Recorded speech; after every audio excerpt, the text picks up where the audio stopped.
Good morning people, we are discussing about the art and culture section को हम discuss कर रहे हैं जो अगस्त स्टैटिक पेज का पार्ट है of Insight. Let us discuss the first question for first question is about the Buddhist vihara के रिगार्डिंग है। बुद्धिस्ट हमेशा से एक इम्पॉर्टेंट थीम रहा है यूपीएससी की, तो उसी से रिगार्डिंग क्वेश्चन है। तो Buddhist viharas are permanent shelter of monastery for guarding and test is it.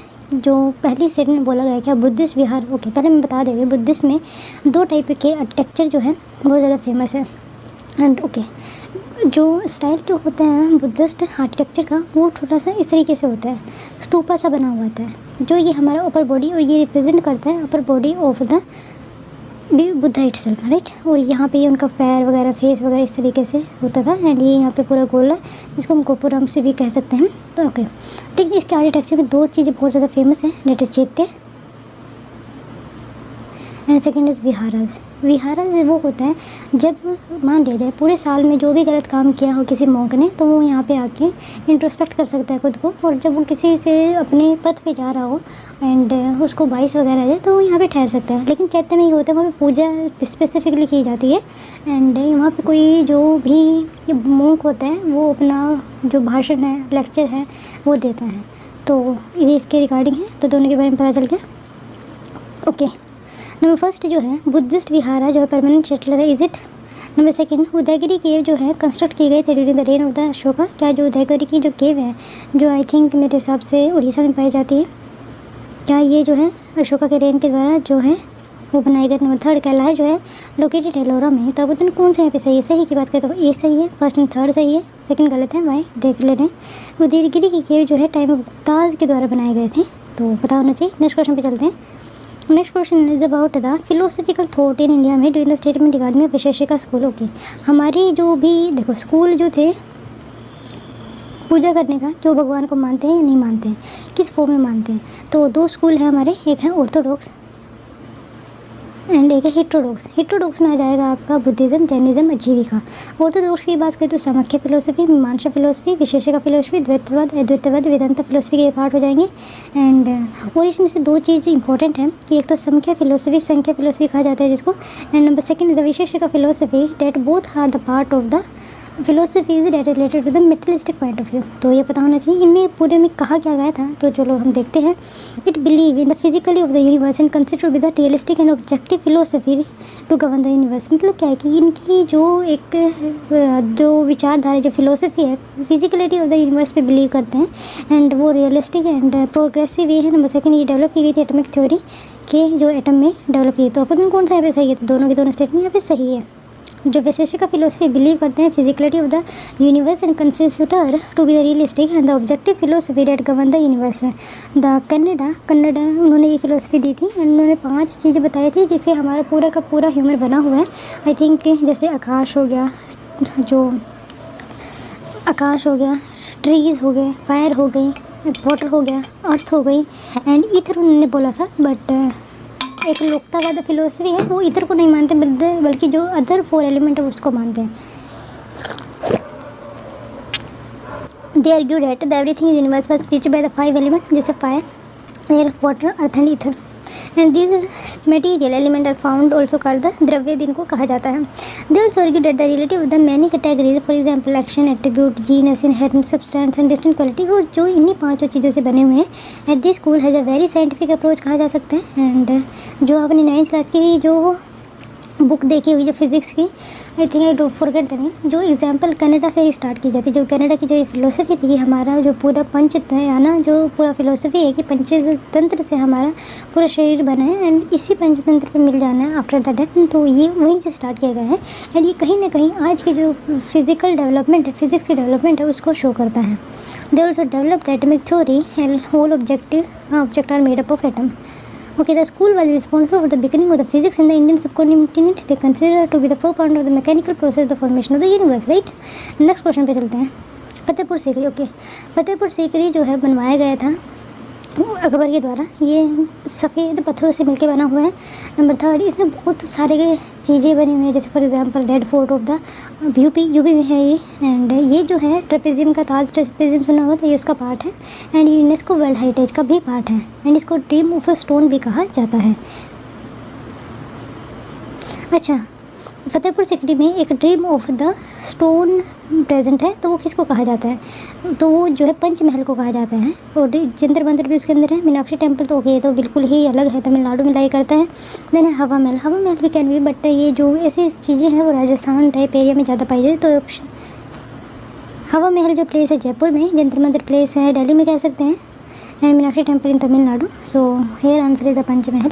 Panchmahal also known as the wind catcher tower, it commission by the शिखरावर Rajput. This is the extra ordinary structure employing the design element of the Buddhist temple, entirely columnar, consists of the 4 stories decreasing arranged asymmetrical upon the ground. It means that it is not made the symmetrical point of view. Next question is about the lower Paleolithic. The art of lower Paleolithic people are abundantly found on the bank of the river Narmada. Is it? क्या जो palaeolithic people की जो art है वो river Narmada के आसपास पाई जाती है। इवन एक बात याद रखें, जब भी हम अर्ली सिविलाइजेशन की बात करते हैं, जो लेटर सिविलाइजेशन की बात करते हैं या फिर बहुत अर्ली सिविलाइजेशन की बात करते हैं, वो जो भी सिविलाइजेशन है that is occurred near the water, क्या वो नदी रिवर थी? और भीमबेटका का नाम आपने सुना होगा, क्या नर्मदा मैन आपने सुना होगा, क्या वो लोअर पैलेलिथिक से रिलेट करते हैं? प्री हिस्टोरिक पेंटिंग जो है बिहार में पाई गई है। Is it? तो ऑप्शन कौन था यहाँ पे? करेक्ट है। करेक्ट की बात करें तो सेकंड है। देख रहे we do not tell know if lower palaeolithic period were produce any object. तो मतलब उस पीरियड में कोई भी जो है आर्ट प्रेजेंट नहीं थी, but the upper palaeolithic period में यस आर्टिस्टिक एक्टिविटी वो शो करते थे। इन इंडिया अर्लियर पेंटिंग जो है अपर पैलेलिथिक की पाई गई है, जैसे remnant of the rock painting है found on the wall of the cave situated in the district of Madhya Pradesh, Uttar Pradesh, Andhra Pradesh, Karnataka and Bihar also. Some painting have reported from the Kumaon hill in Uttarakhand also. तो मतलब ये ज़रूरी नहीं है कि हम एक सिविलाइजेशन को एक डेवलपमेंट किसी एक एरिया से एसोसिएट कर दें। That is the ongoing process, यहाँ नहीं तो वहाँ, तो ये चलता रहता है। ये अगर मैं बात करूँ, अगर हमें ये हमारा भारत है तो यहाँ पे पूरा ये इस तरीके से ये कहा जा सकता है that here the palaeolithic period lies. Next question is about the central Indian painting. Okay, consider police with reference to the central Indian painting. Central Indian painting regarding है and they take influence from the Indian epics and religious text. Okay, number second, the development 19th century cult to maintain the tribal region. तो yes ये दोनों के दोनों सही होना चाहिए। तो यहाँ पे फर्स्ट सही है। Unlike Mughal painting which primary secular, the art of the painting centre in the Rajasthan and the पहाड़ी जो रीजन है वो ट्रेडिशनल पेंटिंग से बिलोंग करते हैं, and that depict the story of the Krishna basically and particularly epics religious text like the Puranas, love poems, Sanskrit and the Indian language, Indian folk lore and work on a musical theme, the cult of the Vaishnava feminism, Shakti exercise tremendous influence of the pictorial art of these places among these cult. जो कृष्णा का तो बहुत important role play करते हैं, बहुत जो भी वहाँ के राजा वगैरह थे उन्होंने इसको पैट्रोनाइज भी किया है। Did not develop at an anti संस्कृति। Next question is about the Sohrai Khovar painting. बहुत इंपॉर्टेंट है सोहारी खोवर पेंटिंग, आपने बहुत सुना होगा इसका। एंड जहाँ तक मुझे ये लगता है यस ये रिचुअलिटिक आर्ट है, ये जो है बिहार की कुछ भी जगह पाई जाती है एंड मैरिज पे की जाती है। लेट्स सी झारखंड, जैसे सोहारी खोवर कह सकते हैं झारखंड में भी पाई जा सकते हैं, क्योंकि बिहार का पार्ट है तो सोहारी अगर बिहार आ जाते हैं या झारखंड में तो सेम थिंग है। तो तीनों स्टेटमेंट सही है। ये ट्रेडिशनल रिचुअलिस्टिक आर्ट है जो मार्शल आर्ट कह सकते हैं। They are created during the marriage in the harvest region, and ये जो है लोकल ट्राइबल वुमेन झारखंड में इसको करते हैं। तो यस झारखंड सोहारी खोवर पेंटिंग आज given the geographic news tag recently, तो इस वजह से न्यूज़ में था। मतलब मार्शल आर्ट को GI टैग मिला हुआ है। यू कैन सी सोहारी painting the traditional ritualistic mural art है belonging being practiced by the local tribal women during the local harvest and marriage season using local naturally available soil का use करते हैं। सोहारी painting you can see है primarily practiced only in the district of Hazaribagh. हाँ in recent year the promotion जो है other part of the Jharkhand में भी फैल चुकी है। ट्रेडिशनली पेंटिंग जो है मड से बनाई जाती थी, have no seen on the other parts also. The style feature of the profusion lines dot animal figure and plant the represented religious iconography. In recent year the world the important public places in Jharkhand such as the Birsa Munda airport in Ranchi and the Hazaribagh and the तंगारा rain जो टाटा नगर railway station है वो इस painting से बनाई गई है उन पर भी। तो यू कैन सी है। नेक्स्ट क्वेश्चन इज द अभिधम्मापति का। ओके, आपने बुद्धिस्ट टेक्स्ट का सुना होगा। बुद्धिस्ट टेक्स्ट की अगर हम बात करते हैं बुद्धिस्ट टेक्स्ट की तो बहुत सारे लिखे गए हैं। इनमें जो मेन इम्पोर्टेंट है जो बुद्धा के टाइम पे लिखा गया था। तो एक तो धम्म पिटका है, सत्य पिटका। इसमें जो रियल जो भी बुद्धा ने कुछ बोले वर्ड थे वो सुत्त पिटका का पार्ट है। एंड देन है Vinayak Pitaka. Vinayak Pitaka is the part कि उस वक्त क्या जो मोंक वगैरह की फिलोसफिकल टीचिंग है उसका पार्ट है। एंड अधम्म पिटका जो फिलोसफी है बुद्धिस्ट की वो लिखी जाती है।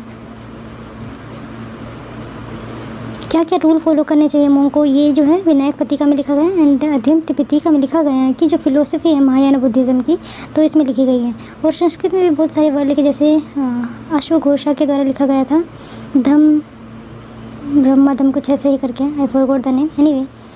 तो ये एक स्क्रिप्चर है महायान बुद्धिज़्म का, नहीं स्क्रिप्चर तो नहीं कह सकते, फिर द बुक टेक्स्ट बुक है ये। इट कंटेंट बुद्धिस्ट फिलोसफी, ये सही है। ये जो फर्स्ट कंपाइल किए गए थे संस्कृत में translate to Prakrit, is it? मेरे हिसाब से पाली में लिखा गया है, वो प्राकृत कह सकते हैं। तो पहले ये संस्कृत में लिखा गया था एंड देन बाद में इसको ट्रांसलेट किया। तो सी यहाँ पे सही है, सेकंड सही है। यस, ये पाली में लिखा गया तो ये भी गलत है, सेकंड सही है। तो जान ले रहे हैं इसके बारे में थोड़ा सा। गौतम बुद्ध 3 मेन डिसाइपल थे उनके, Upali, Ananda and Mahakashyapa remember his teaching and pass them to his follower. It believe that after the Buddhist death a council was called at Rajgriha and where Upali ने रिसाइट किया था विनायक पिटका को and Ananda recite the Sutta Pitaka. तो ये भी आपको पता होना चाहिए, विनायक नहीं, एक मिनट ओके। उपालि ने रिसाइट किया था विनायक पिटका एंड आनंद ने जो सुत्त पिटका को जो बुद्धा सरमन है, डॉक्टर एथिक्स है, उसको लिखवाया था। Some time later the Abhidhamma Pitaka consider the Buddhist philosophy coming to exist. It is the last of the 3 Pitakas consider the Pali canon the scripture of Theravada Buddhism. और it is believed that it is the detailed scholastic reworking of the material appearing to the Suttas according to the Semitic classification does not contain any philosophical treatise but summarize enumerated list also। बस next question is about the वैदिक literature, बहुत important है। वैदिक literature के बारे में पता होना। डिवाइड इंटू 2 कैटेगरी, जैसे श्रुति एंड स्मृति का मतलब ये होता है कि जो स्मृति मतलब अपनी जो आपकी मेमोरी में है, श्रुति का मतलब जो आप उसको गाते हैं, ओरल ट्रेडिशन कह सकते हैं। What is the difference between them, तो क्या मतलब है इसका रियल से? श्रुति जो कंसिडर करना जाता है इटर्नल, वेयर स्मृति जो ऑब्जेक्ट है जो चेंज होता है। स्मृति फिलोसफी स्टैंड करता है direct opposition contrast to the Shruti philosophy, is it? तो अगर ये कॉन्ट्रास्ट में होता तो इसके साथ क्यों यूज़ होता, तो आप खुद भी देख सकते हैं। ये सिर्फ श्रुति जो कंसिडर की जाती है इटर्नल, वेयर मतलब जो कभी चेंज नहीं होती है श्रुति। फॉर एग्जाम्पल अगर सन उगेगा तो उगेगा, अगर वो उतने बजे ही दिन होगा तो होगा, रात उतने बजे की होगी तो होगी, जो सीज़न है उस टाइम पे ही चेंज होगा तो होगा। रिवोल्यूशन अगर धरती का होता है तो 365 डेज लगे तो लगेंगे, तो उसको कोई चेंज नहीं करता। That is the Smriti. Shruti eternal, where is Smriti subjected to change. तो श्रुति ये है एंड स्मृति जो है चेंज होता रहता है, ये एक दूसरे को सप्लीमेंट करने वाले। Shruti describe the sacred text comprise the central canon of Hinduism, जैसे वेदास होगा, Brahmas and Aranyakas and Upanishad. Smriti literal meaning, Smriti का मतलब ये होता है कि that which is remember and is entire body of the post Vedic classical Sanskrit literature is comprising of Vedanga, शब्द, दर्शन, पुराणास, इतिहास ऑफ वेदा, तांत्रा, उपांगास होते हैं। This another poetic Vedic class of the Sanskrit literature called the epics which include the Ramayana and Mahabharata also. However there is not distinct divide between the Shruti and Smriti. Both Shruti and Smriti can be represented as the continuums with some text more canonical than other. Next question is about the Buddhist से regarding cast है। Okay, Buddhist की अगर हम बात करते हैं कि उसका स्क्रिप्चर कहाँ पे पाया जाता है, तो एक तो मैं बता चुकी हूँ कि किस तरीके से डिफरेंट वहाँ के लिटरेचर हैं, किस तरीके से इनके स्क्रिप्चर की बात कर ले रहे हैं। तो विनायका चैत्य विनायका के बारे में डिफरेंट बताया था। उसी के साथ साथ कहाँ पे बुद्धिस्ट की पेंटिंग पाई जाती है। तो देखो, जो भी अजंता है जो यूनेस्को वर्ल्ड हेरिटेज का साइट भी है, ए से बी याद रखना। तो यहाँ पर सिर्फ बुद्धिज़्म पाए जाते हैं। एंड देन है अजंता, एलोरा के केव में हर एक टाइप की जैनिज़्म, बुद्धिज़्म, सभी फिलोसफी वहाँ पे पाई जाती है, सभी की तस्वीर वहाँ पे है। एंड एलिफेंटा केव में भी जो है शिव से ज़्यादा रिलेटेड वहाँ पे मूर्ति पाई गई और जैनिज़्म। ओके, बुद्धिस्ट थीम जो है वेल पेंटेड अजंता में, इज इट? नंबर सेकंड, रोक कल्ट चलता है भीमबेटका में, वो ज्योमेट्रिक पैटर्न को शो करते हैं। बाघ के जो है वो मुरनाल पेंटिंग है। तो तीनों के तीनों स्टेटमेंट सही है। अजंता के कंसिडर करते हैं ancient monastery and worship hall of the different Buddhist tradition carved into 75 metre wall of rock. The cave also represented a painting depicting the past life and the rebirth of the Buddha, Victoria from Arnaka and Chitkamala, and rock cut sculpture of Buddhist deities. And the rock shelter and cave of Bhimbetka has a large number of paintings. The oldest paintings are found to be the 1000 year old. Some of the geometric figures dates as recently in a medieval period. The Bhag cave, a group of the 9 rock cut monuments have a pie situated between the southern slope of the Vindhyas in the Bhagtan of the, okay, you can see here. Next question is about the Phamsana, Shekhari and Valabhi. I don't know क्या है ये फसामा, सखेरी and Vallabhi. तो ये जो है the style of the style architecture in northern India. Okay, ये जो है स्टाइल है आर्किटेक्चर बनाने के नॉर्दर्न इंडिया में. तो देख ले रहे हैं the main style of northern India for the Latina Mansa, Shekhari and Valabhi type. Valabhi type of style of temple अर्नायका टटल चंद्रा योजना a doorway to one of its longer parvas and a semi-cylindrical शिखराज. About 50% of the Vallabhi style temple are in Uttarakhand. तो लतीना की अगर हम बात करते हैं तो यहाँ से प्रक्रिया का रोमांसा जो है शिखर को बोला जाता है एंड लतीना टाइप है इन मेन इधर. Okay, next question about the cave है. केव का बता दिया. केव जो है मोनोलिथिक भी हो सकती है एंड जो सबसे ओल्डेस्ट केव वो बराबर किल है एंड सुदामा केव भी जिनको कहा कर लिस्ट से हम क्वेश्चन पढ़ते हैं तो उसके बाद में इसका आंसर देंगे. The cave is carved into hard monolithic granite rocks. Okay, जो केव है वो hard monolithic granite rock face से बनाए जाते हैं जैसे Barabar hill flank to left by the, और इसी के साथ में सुदामा केव है. The ornament of the curved architecture of the cave consist the carving of the elephant on their way to the stupa. तो वहाँ पे जो है पहले ये फिलोसफी थी एलिफेंट को कार्व करना. तो ये कौन सी केव को रेफ़र किया जाता है. तो ये उदय के लोमश ऋषि के जो ऑलरेडी क्वेश्चन पूछा जा चुका है यूपीएससी के तहत. तो यू कैन सी है लोमश ऋषि केव है वो हार्ड मोनोलिथिक ग्रेनाइट रॉक से बराबर हिल में बनी हुई है. Flying it left by the smaller Sudama के the rock cut cave was carved at a century. It was built during the Ashokan period the Maurya empire. ये 3rd सेंचुरी BC में बनाई गई थी और ये अजीविका सेक्ट को बिलोंग करती है. The hut style of the sect at the entrance to the cave which milk shed had an impact to South Asia rock sculpture. It became a model for such arc entrance portal. Okay, you can see here. Next question is about the Central Indian painting. ये हम कर चुके हैं शायद. They are the taken straight from the epic from the religious text. Is it? मैं बता चुकी. They developed from the anti-Sanskrit. तो ये गलत है. तो यहाँ पे सिर्फ ए से which of the following incorrect है पूछा लिया गया है. तो इनकरेक्ट की बात करें तो बी है, फर्स्ट सही है. मुगल पेंटिंग जो है प्राइमरली फोकस कर रहे थे सेंट्रल इंडिया पे, राजस्थान एंड पल्ले की. ये जो है ट्रेडिशनल पे ज़्यादा चल रहे थे. इन्होंने जो वहाँ के राजा थे उन्होंने इसको पैटर्नाइज किया था. नेक्स्ट है which of the following great centre Buddhist learning and art है. ओके, कौन से ऐसे जो फॉलोइंग कुछ इंस्टीट्यूशन दे रखे जहाँ पे बुद्धिस्ट आर्ट को सुनाया जाता था, बताया जाता था. तो नंबर फर्स्ट है नालंदा, उदंतपुरी, देन है विक्रमशिला एंड सोमारूपा. तो अब तक कौन सा वहाँ पे सही है? सही की बात करें तो चारों के चारों सही है. पहली बात है यूनिवर्सिटी थी नालंदा, तो बहुत ज़्यादा फेमस है नालंदा. सारे के सारे ऑप्शन में नालंदा है. देन है उदंतपुरी, शायद ये आपको प्रॉब्लमेटिक हो जाए, लेकिन विक्रमशिला भी आपने सुना होगा. तो जहाँ पे 3rd नहीं है उसको काट दिया, तो सी को काट दिया. देन सोमारूपा भी है एंड उदंतपुरी भी है. ये शायद उड़ीसा में पाए जाते हैं. तो देख लें पाला पीरियड के द्वारा ये बनाए गए थे. Witness the last phase of the Buddhism and of the Buddhist art in India. The Buddhist monastery Mahavir of Nalanda, Udantapuri, Vikramashila and Somarupa और ग्रेट सेंटर जो बुद्धिस्ट लर्निंग एंड आर्ट के पाए जाते हैं. Next question is about the Pala school of art. Pala school of art की अगर मैं बात करूँ तो इनमें यहाँ मुरल पेंटिंग जो थी बहुत ज़्यादा फेमस थी एंड शायद यहीं से ही इनको स्टार्ट किया गया. और सबसे इंपॉर्टेंट यहाँ का स्टाइल जो था नेचुरल था, सबसे मेन बात तो है. एंड मुराल पेंटिंग बनाई गई थी, बहुत अच्छी थी. एंड यहाँ पे डिस्ट्रक्शन किस तरह की, जब भी कोई मुस्लिम इन्वेटर आ जाता है तो यहाँ की पूरी जो हारमोनी वो बिगाड़ देते हैं. And great effect on the school of art also. तो anyway it is developed in the Magadha region of the southern Bihar in the miniature painting. Okay, अगर आपने देखें पाला रीजन जो वेस्ट बंगाल, बिहार, उड़ीसा का जो पूरा एरिया है that belong to the Pala school of art. तो यस. ओके, नंबर सेकंड में क्या ये नेचुरल स्टाइल ऑफ रिसेंबल करता है contemporary bronze and the sculpture. ये जो है फ्लरिश हुआ था after the destruction of Buddhist monastery at the hand of the Muslim invader. तब कौन सा यहाँ पे सही है? तो यहाँ पे फर्स्ट एंड सेकंड सही है, क्योंकि जब भी अगर आपको बुद्धिस्ट मोनेस्ट्री को डिस्ट्रक्शन होगा तो आसपास के एरिया में किस तरीके से शांति रह सकती है. और शांति अगर होगी तो भी तो किसी आर्ट फॉर्म का इजाद होगा. तो ये 3rd गलत है, फर्स्ट एंड सेकंड सही है. तो जान ले रहे हैं कभी ये थे. The earliest example miniature painting हमारे पाला स्कूल से ही मिलता है ईस्टर्न इंडिया में एंड वेस्टर्न में भी इसे ही फैला था. पाला डायनेस्टी जो है 750 AD में हमारे सामने आई थी. वो ये मगधा रीजन में फ्लरिश कर रही थी and at the homeland of Buddhist religion also. The majority of the early Pala period remain Buddhist. The Pala painting depicted by the sinuous line and subdued tone of the colour. It naturalistic style को इन्होंने follow किया था and ये example बने थे classical art of the Ajanta का. The Pala art came to be sudden and because of the destruction of the Buddhist monastery and the hand of the Muslim invader. तो इसकी वजह से ही जो है वहाँ पे डिस्ट्रक्शन इस पूरी आर्ट का स्टार्ट हो गया. देन है Jain philosophy hold the word is creative maintained by.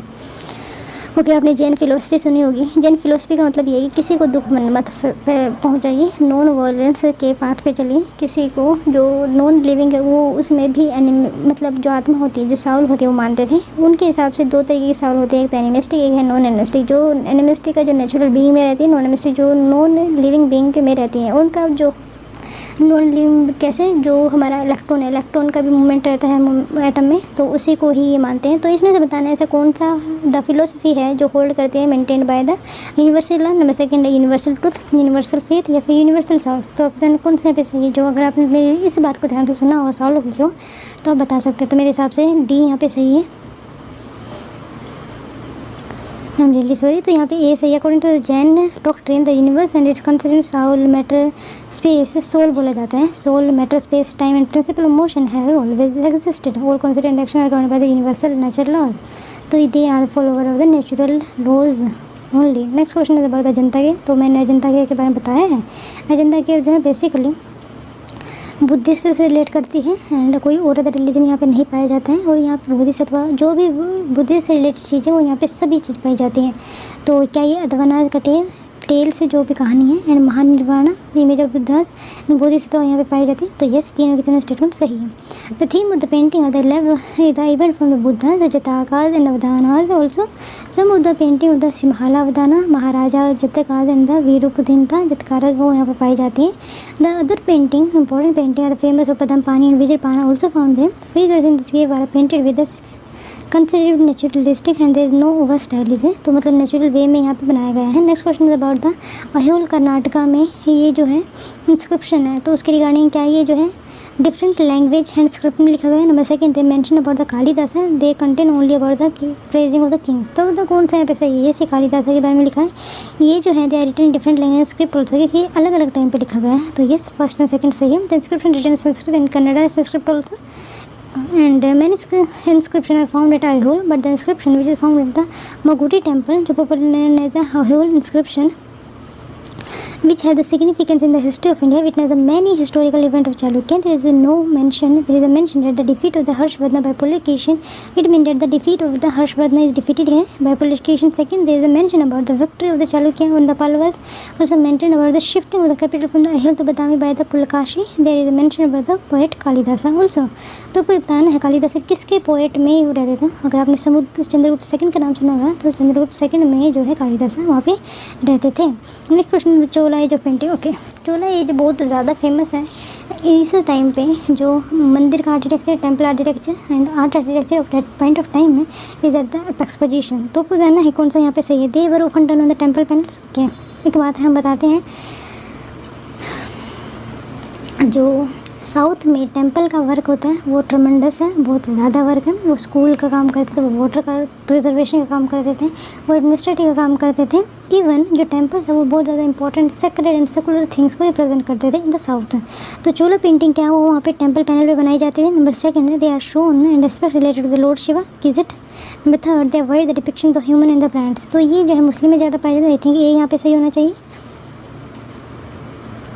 Late us see the most important Chola painting जो जैसे बृहदेश्वर टेम्पल है, यस ये शिवा से बिलोंग करते हैं। The great painting of the painting shows narration and respect related the lord Shiva. Shiva is in Kailash, Shiva as a Tripurantaka, Shiva is Nataraj also portrait वहाँ से पाई गई है। And the painting of the Brideshwar temple exemplify the stylist maturity of the artist evolved over the time and the seamless predetermined flow of the lines। जैसे जो जिस वे में architecture बनाया जाता था, modelling of the figure and elongation of the physiognomic feature of the human figure, all this represent the perfection of the Chola as artist had believed during the period that one। Okay, next question is about the Guru Nanak Dev ji के बारे में question है and that is last question also। Guru Nanak believe in the Hinduism. Okay, Guru Nanak की अगर मैं बात करूँ तो इनका जन्म आई थिंक 1469 में हुआ था। 1469 में let us see I saw them. Okay, number second thing जो ये थे निर्गुण भक्ति को ये फॉलो करते थे। नंबर थर्ड थिंग इन्होंने ही जो है इनका जन्म नंद का साहब के यहाँ पे हुआ था। एंड नंबर थर्ड थिंग इन्होंने जो गुरु का एक मिनट जो लंगर की प्रक्रिया है ये इन्हीं के द्वारा स्टार्ट की गई थी। एंड इन्होंने मक्का मदीना पूरे देश में घूमे थे एंड हर एक रिलीजन को पढ़ा था। Anyway, Guru Nanak did not believe in the Hinduism and Islam and so worshipped established a new religion which was called as Sikhism. Is it? Number second, he rejected sacrifice ritual बात जो Hinduism में होते थे। Number third, अगर मैं एक बात आपसे बोलूँ कि जो बुद्धिज़्म है कि उसका जन्म क्यों हुआ, क्योंकि हमारे हिंदू में बहुत ज़्यादा रिचुअलिस्टिक जो फिलोसफी है वो बहुत ज़्यादा घुस गई थी बिकॉज ऑफ द उस वक्त के प्रिस्ट कह सकते हैं, रीज़न हो सकता है जो भी ब्राह्मण से, क्योंकि बहुत ज़्यादा रिचुअल हो रहे थे। नंबर सेकंड, जो सेक्रीफाइस बहुत ज़्यादा हो रहे थे, तभी कोई रिलीजन जो है सामने आता है। तो हम सिखिज़म के लिए भी ये आप अप्लाई कर सकते हैं। नंबर सेकंड, ओके, जो डिफाइन किए थे 5 सिंबल कौन, जैसे अनकट है, तो ये जो है गुरु अर्जन देव के द्वारा किए गए थे। तो एनीवे बी यहाँ पे सही है। नहीं, ये 10th गुरु थे, उनके द्वारा हरगोबिंद सिंह के द्वारा 5 सिंबल दिए गए थे। It was Guru Govind Singh date define जैसे अनकट है, डगर and a pair of shorts, then comb and a steel also. Guru Nanak did not wish to establish a new religion, but his जो डेथ है उनके follower के consultation के इस new religion में। also he did not name the Sikhism, he rejected the sacrifice ritual जो Hinduism करते थे। तो यहाँ पे सिर्फ सेकंड सही हो जाएगा, राइट। उनका खुद का मंशा नहीं था कि न्यू रिलीजन, बट ये वो एक सच्चाई की बात पे चल रहे थे। नेक्स्ट है रेखा पादिया, पीदेतुल and Khakhara are the classification of temple architecture of the कौन से के हैं, तो ये जो है उड़ीसा में पाए जाते हैं। तो यू कैन सी है the main architecture style of Orissa temple are classified in 3 order, जैसे रेखा पेडिया हो गया, पीदापिदुल and the Khakhara. The temple of the Orissa temple constitute district style, मतलब वहाँ पे डिस्ट्रिक्ट स्टाइल है, नगारा स्टाइल में का ही ऑर्डर का, मतलब ये कह सकते हैं नगारा का सब ऑर्डर कहा जा सकते हैं। क्या फ़र्क है इन जनरल देयर द शीख रॉक और the dual innovation in vertical almost until the top, मतलब क्या कि इस तरीके से बिल्कुल वर्टिकल कह सकते हैं। एंड सडन वहाँ पे करवा चल लेते हैं, जैसे हम अगर आपने कोई गुरुद्वारा देखा हो तो इस तरीके से या फिर इस तरीके से बहुत ज़्यादा कर्व ले लेता है, बहुत अच्छा लगता है। और सेकंड जो डिफरेंस है, मंडपाज को जो है जगमोहन कहा जाता है उड़ीसा में। और इसी के साथ हमारा ये सेशन कंप्लीट होता है। Thank you. देखते हैं, यू कैन सी हियर। अच्छा अभी है यार, ये पीदा घंटा, देन पीदा ये जगमोहन है, ये रेखा ड्यूएल एंड ये कलश है, अमलेक भूमि अमला रपलगा जगा एंड पिस्ता ये Badas Gandi. You can see here. Next question is about the which the following Indus valley present in, तो इनमें से बताना है कौन सा जो ऐसे साइट है जो प्रेजेंट है इंडिया के अंदर। तो यहाँ पे बी है, फर्स्ट सेकंड थर्ड, फोर्थ नहीं है। महेरगढ़ जो है, Mehrgarh lies in the Pakistan. तो धोलावीरा इन द यहाँ पे है कच्छ में। And Banawali I think Rajasthan में है। And then Alamgirpur it is in the UP and Mehrgarh okay. तो मेहरगढ़ जो है ये पाकिस्तान में है। धोलावीरा गुजरात में, बनावली हरियाणा में, एंड अल्लामगिरी यूपी में है। नेक्स्ट राजा चोला जो ये राजेंद्र चोला के बेटे थे, नहीं हाँ उसके फादर थे। जैसे भी जो the following culture heritage of India, तो बताना है आपको। तो बृहदेश्वर टेम्पल एट तंजौर क्या उनके द्वारा बनाया गया था। देखा कंप्लीशन थिरुमरई या फिर नागपट्टनम मोनास्ट्री। तो अपना कौन सा यहाँ पे सही है, तो दोनों कितने स्टेटमेंट सही है। Raja Chola complete the construction of the famous Raja Rajeshwar temple और the Brihadeshwar temple at the Tanjore in 1110 AD. He helped in the construction of Buddhist monastery at the Nagapattinam, and during his reign, the text of the Tamil poet जैसे अपारा and संबंधर and सुंदरार collected and edited into the one compilation जिसका नाम उन्होंने रखा था थिरुमुरई, right. तो पता होना चाहिए। Next question is about the Namdev के बारे में, जो भक्ति सिंह थे, जो महाराष्ट्र से बिलोंग करते थे। And he is a weaver, मतलब जो सीलते हैं ना कपड़े को, तो वो थे क्या जो एज पर नाम थे the eternity relative Brahma neither Nirguna और नोर शुरगुणा। क्या ये उनका मानना था कि जो ब्रह्मा है वो ना तो निर्गुण को फॉलो करते ना सगुणा का। नंबर थर्ड सेकेंड नाम थे अपोज करते थे जो आइडिया है वैष्णविज्म का। And build his popular movement है जिसको अगेंस्ट वैष्णवाइट एलिटिज्म। तो आपको बताना कौन से इनकरेक्ट है, दोनों से इनकरेक्ट है। His philosophy contain both निर्गुण एंड सगुण ब्राह्मण Brahma element with the monastic theme. निर्गुण ब्राह्मण मतलब क्या है, पोलिथिज्म होते तो होते हैं, एक मोनोथिज्म होता है। मोनोथिज्म के बिलीवर थे। Nirgun Brahman mean that the eternity reality with no quality of its own similar to the non thinker. Saguna mean that the की डिवाइन क्वालिटी होता है, कुछ एट्रीब्यूट होता है गॉड का। नामदेव जो influence Vaishnavism and become widely known for in India. His devotional song जो है नामदेव के बहुत ज़्यादा वैष्णव फिलोसफी से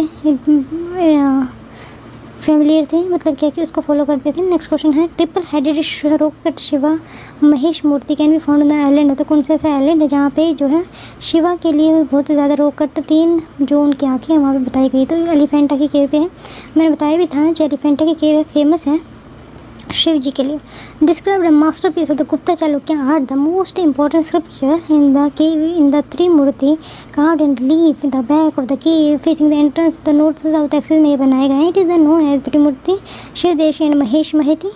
This image found 20 feet height depicts the three-headed Shiva representing the पंचमुखा Shiva. मतलब ये पंचमुखा शिवा को ये जो है डिपिक्ट करता है। The three head are said to represent the three essential aspects जैसे creation, protection and destruction itself। तो 3 हेड कहाँ से हुए, 1 2 3 ये हेड हो गए एंड पीछे भी शायद हो। नेक्स्ट पे चलते हैं, लास्ट क्वेश्चन हो शायद ये। गजेंद्र मोक्षा इज अ पौराणिक लीजेंड है भगवत पुराण के। The legend often painted on temple panels, it has been symbolically depicted by. Okay, Gajendra Moksha जो है पौराणिक लीजेंड थे भगवत पुराण के। तो ये जो एक लीजेंड थे वो पेंट किए गए हैं टेम्पल पैनल में। इसे सिम्बॉलिकली क्या डिपिक्ट करने के लिए, क्या Vishnu suppression on an asura had taken the form of the elephant, is it, क्या भी लिया था। Number second, the travel alternative of an elephant through the highest realm. Number third, you can see the photo here. देखो यहाँ पे elephant है, ये जो है पर्सन है ये दुआ कर रहे हैं and here is the Vishnu and here is जो इन दोनों के बीच में शायद लड़ाई हो रही हो एंड हेयर कुछ डिस्ट्रक्शन हो रखा है। और ये यहाँ पे